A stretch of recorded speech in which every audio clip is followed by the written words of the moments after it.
Hello, my friends. Despite the complete failure on the Pokrovsk front, there is a chance that the situation might improve in the Kursk region.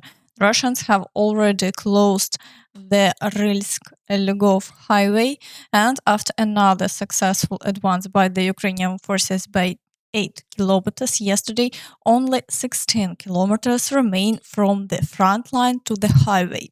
As we can see, the Ukrainian forces continue to push towards encircling Korenevo and moving closer to the highway. So there is a chance we'll see new significant successes here soon, which will likely cause massive outrage among the Russians.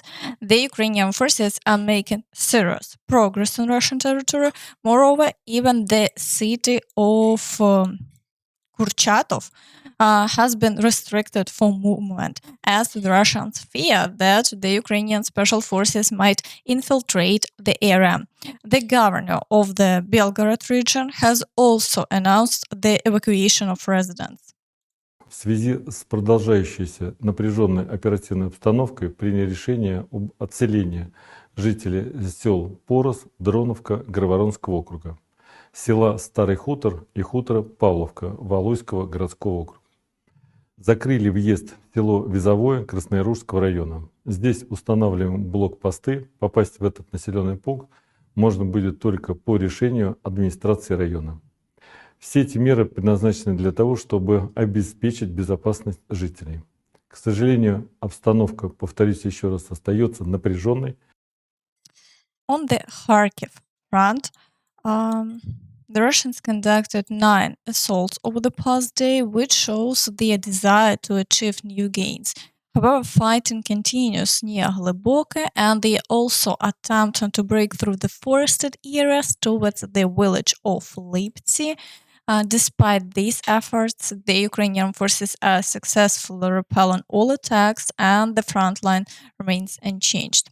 In Vovchansk, the fighting also hasn't ceased. The Russians are trying to capture at least part of the city up to the river, but they haven't been successful.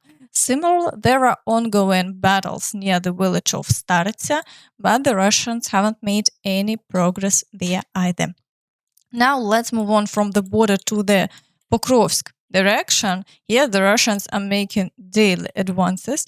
This time they managed to enter Selydove. Unofficial sources already claim that the Russians are even breaking through to the outskirts of Mikhailivka, and the Russians have closely approached Ukrainsk, moving towards Kurakhove. At this pace, a significant area of territory could soon fall under their control.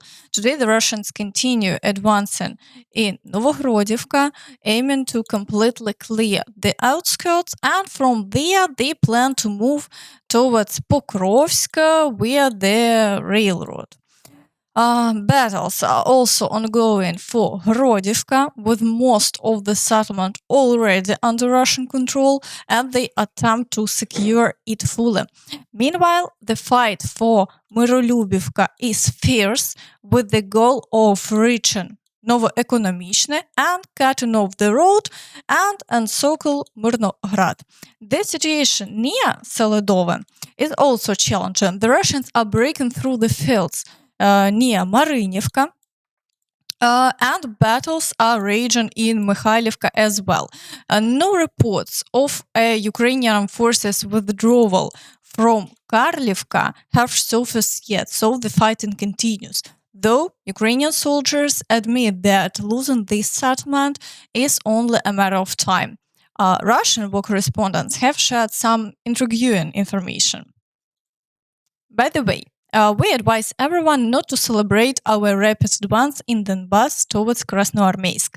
There are reports that the enemy is preparing flanking strikes on our forces that have stretched out like a sausage towards Krasnoarmeysk. And regarding the troop build-up by Lukashenko near the borders with the country 404, guys from one of the main departments of the General Staff reported that the Ukrainians have communicated to Lukashenko through diplomatic channels that if the Belarusian army invades Ukraine, they will obliterate Belarusian oil refineries within their weapons range. Lukashenko backed off, so we are fighting alone. There is no hope for the Belarusians. That's your so-called union state and the even more fake CSTO. This is the result of our grandfather's rule. We don't have any real allies, and yet how much of our money we wasted on these worthless organizations. It seems that some interesting events might be ahead of us. In the Toretsk direction, the situation remains extremely difficult. The Russians are conducting around 20 assaults daily, attempting to capture Sukha Balka and breaking through to Nelipivka. However, in the past day, the Ukrainian forces have managed to repel all attacks and the front line remains unchanged. In the Chasiv Yar direction, the behavior of the Russians is baffling. They might carry out around 25 assaults in a day, intensifying across all directions, but then, after receiving a strong response from the Ukrainian forces, they pull back to their previous positions. This is followed by another period of calm, and as a result, the front line remains unchanged. Today, only shelling and a few attacks have been reported in the area around Ivanivsk. In the Siversk direction, battles continue for Verkhnyo-Kamensk with attempts to break through to Ivanodarivka and Vyimka. However, the Ukrainian forces are not allowing them to secure any ground, so the front line remains unchanged here as well. In the Kreminna direction, the Russians are continuing their attempts to break through near Nevske and Terne. However, as before, the Ukrainian forces are repelling all attacks and the front line remains unchanged. In the Svatove area, fighting is ongoing for Stelmachivka, with the Russians attempting to push south toward Druzhelyubivka. The level of activity is quite high, with up to 10 assaults per day. Despite the lack of new Russian successes in this direction, the situation remains challenging. In the Kupinsk direction, battles are ongoing today for Sinkivka and Kolesnikivka, with the Russians intensifying shelling across the entire frontline area. However, despite the heavy bombardment, the situation remains unchanged. In the Kurakhove direction, there is still significant activity. The Russians have managed to capture the village of Kalinivka, and now, riding the wave of this success, they are pushing further and have started assaulting the surrounding fields. Additional fighting continues on the outskirts of Krasnohorivka, and the attacks near Georgiivka remain relentless. It has also been reported that Ukrainian forces successfully shot down a Russian Su-25 in this direction. In the Vuhledar direction, the Russians are not holding back on reserves and are attempting to assault the area around the village of Vodino today. Similarly, attacks on Vuhledar itself, Prechestivka and the fields near Velika Novosilka continue. However, Ukrainian forces are doing everything they can to prevent further Russian advances. Ukrainian soldiers have noted that following Russian successes in the Pokrovsk direction, the Russians have become significantly more active near Vuhledar and Kurakhove, attempting to break through defenses to gain operational spaces. Yesterday evening, reports from Ukrainian forces indicated that the Russians are trying to encircle Vuhledar.